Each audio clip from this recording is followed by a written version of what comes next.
Keith Crawford, welcome to The Business. Thanks, Rachel. Keith, we're seeing an increasing number of government shutdowns, which means no revenue for thousands of businesses. How big is the avalanche of insolvencies going to be? I think it's really hard to tell just at this stage. I think at the moment, at least, we're not seeing a tidal wave of inbound inquiry. And I think that really just reflects that corporate Australia is doing what it should be doing, which is focusing on tidying up their arrangements, seeking to save cost and conserving cash at the moment. The government has relaxed the Corporations Act to help business owners navigate through this crisis and hopefully survive it. Is what the government has done sufficient to achieve that? Look, I think it's a very important step.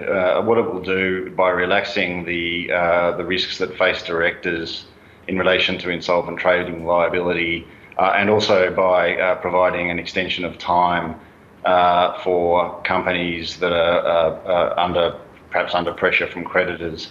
It really just assists with this whole exercise of buying time, which I think is really the primary strategy at the moment, and it guards against precipitous insolvency, which I think is something we all want to avoid at the moment.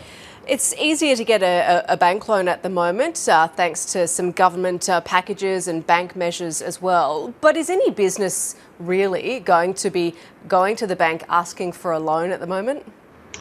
I think businesses that really just need assistance to get through this next few months as a consequence of loss of revenue will approach their banks, absolutely. And I think the banks, certainly from the discussions that we've had, the banks are being very supportive, obviously, both in terms of new borrowing, but also in terms of forbearance and extension arrangements in relation to existing loans. What sectors do you think, or businesses do you think will come under most pressure? Yeah, well, it's hard to think of really any businesses that aren't affected in some way or another, but I think certainly the movement exposed industries, if you like, so obviously all of the hospitality, leisure, transportation industries, but then sporting codes as well, event industries, and I think also certainly from a secondary effect point of view, industries that are in the discretionary expenditure game. So obviously retail to an extent, but also consultants and really all counterparties to arrangements that are being put off or deferred at the moment. What's your advice to businesses who are trying to walk this tightrope at the moment?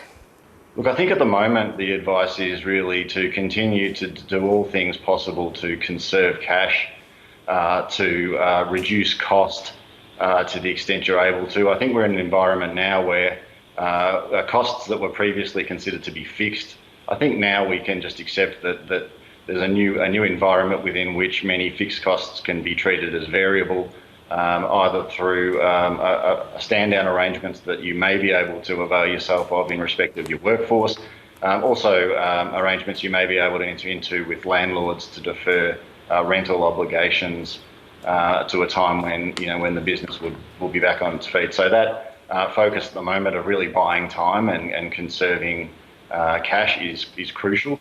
But it's also important that businesses do something productive with that time once they've bought it. And I think that really comes down to starting to then lift your eyes and think about what will be next after this initial crisis. What kind of indicators will you be looking for when you do look at businesses that will indicate that it would have survived if it weren't for COVID-19? What are the things that will allow that leniency, I guess, that the government has allowed? Yeah, look, I think there's an exercise that will need to be done to both understand whether this is just a temporary issue for a business or not. In part, that will be informed by the history that the business has had in terms of its historical profitability. But I think also businesses are going to need to look at the future and try and predict, as hard as it might be at the moment, predict what their trading conditions might be in sort of 6 or 12 or 18 months' time. And it won't be the case that for all businesses they'll return to normal, where normal is defined by reference to the recent past. Looking at some of the detail, I guess, of what the government has announced, the threshold now for the minimum amount of debt to initiate bankruptcy proceedings has been lifted from $5,000 to $20,000. What do you think of that figure? Look, I think it's a significant increase. But probably, though, more important is the decision to then defer the time frame within which the businesses have to respond to that. So that's been also deferred. So obviously you need to meet the threshold in terms of having a claim, but then deferring that time frame as has been done to 6 months is really going to be crucial in giving businesses breathing space to come up with a strategy that is best for the company. Now, directors will be temporarily relieved of their duty to prevent insolvency during this crisis. Is that, though, tipping the scale too far in the favour of directors?